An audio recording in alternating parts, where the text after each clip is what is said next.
Hello दोस्तों, मेरी YouTube channel कहानियां विद सीमा में आपका स्वागत है। प्राचीन काल में चित्तभानु नामक एक शिकारी था। जानवरों की हत्या करके वह अपने परिवार को पालता था। वह एक साहूकार का कर्जदार था, लेकिन उसका ऋण समय पर ना चुका सका। क्रोधित साहूकार ने शिकारी को शिव मठ में बंदी बना लिया। संयोग से उस दिन शिवरात्रि थी। साहूकार के घर पूजा हो रही थी, तो शिकारी ध्यान मग्न होकर शिव संबंधित धार्मिक बातें सुनता रहा। चतुर्दशी को उसने शिवरात्रि व्रत की कथा भी सुनी।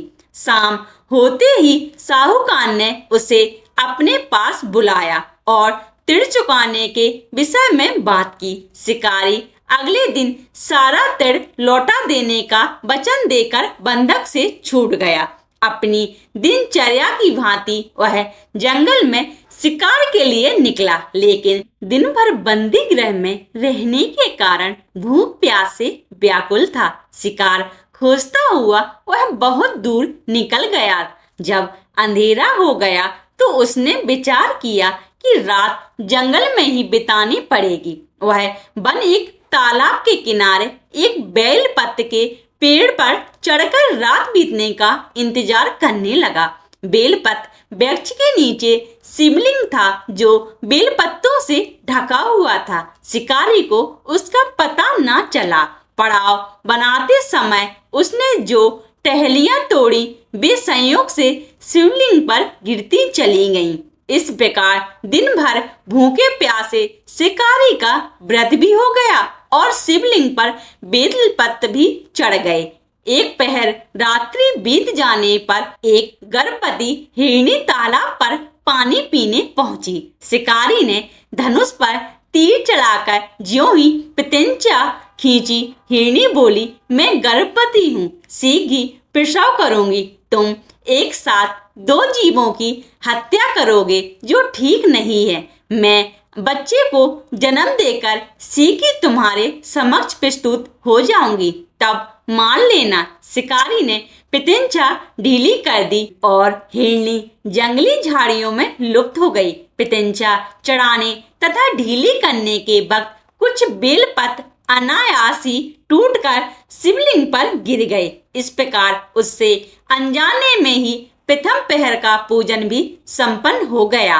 कुछ ही देर बाद एक और हिरनी उधर से निकली। शिकारी की प्रसन्नता का ठिकाना न रहा। समीप आने पर उसने धनुष पर बाण चढ़ाया। तब उसे देख हिरनी ने विनम्रता पूर्वक निवेदन किया, हे शिकारी, मैं थोड़ी देर पहले ऋतु से निर्वत हुई हूँ, कामातुर गृहिणी हूँ, अपने प्रिय की खोज में भटक रही हूँ। मैं अपने पति से मिलकर शीघ्र ही तुम्हारे पास आ जाऊंगी। शिकारी ने उसे भी जाने दिया। 2 बार शिकार को खोकर उसका माथा ठनका। वह चिंता में पड़ गया। रात्रि का आखिरी पहर बीत रहा था।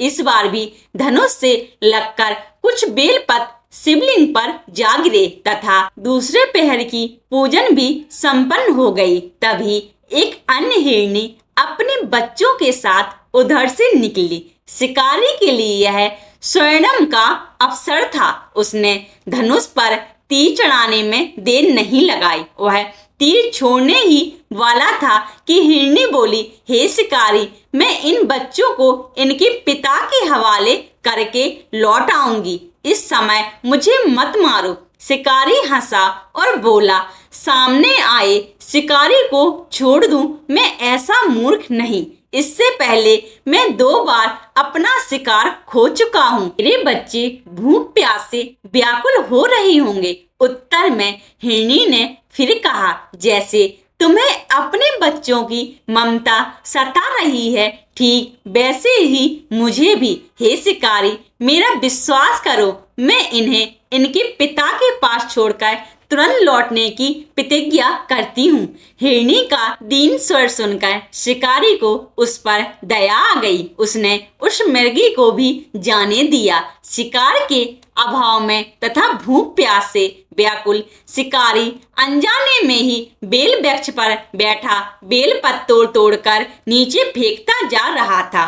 जब सुबह सूर्य निकलने को हुआ तो एक हष्ट-पुष्ट मृग उसी रास्ते पर आया। शिकारी ने सोच लिया कि इसका शिकार वह आवश्यक करेगा। शिकारी की तनी प्रत्यंचा देखकर मृग विनीत स्वर में बोला, हे शिकारी, यदि तुमने मुझसे पूर्व आने वाली 3 मृगनियों तथा छोटे छोटे बच्चों को मार डाला है तो मुझे भी मारने में विलंब ना करो, ताकि मुझे उनके वियोग में एक क्षण भी दुख ना सहना पड़े।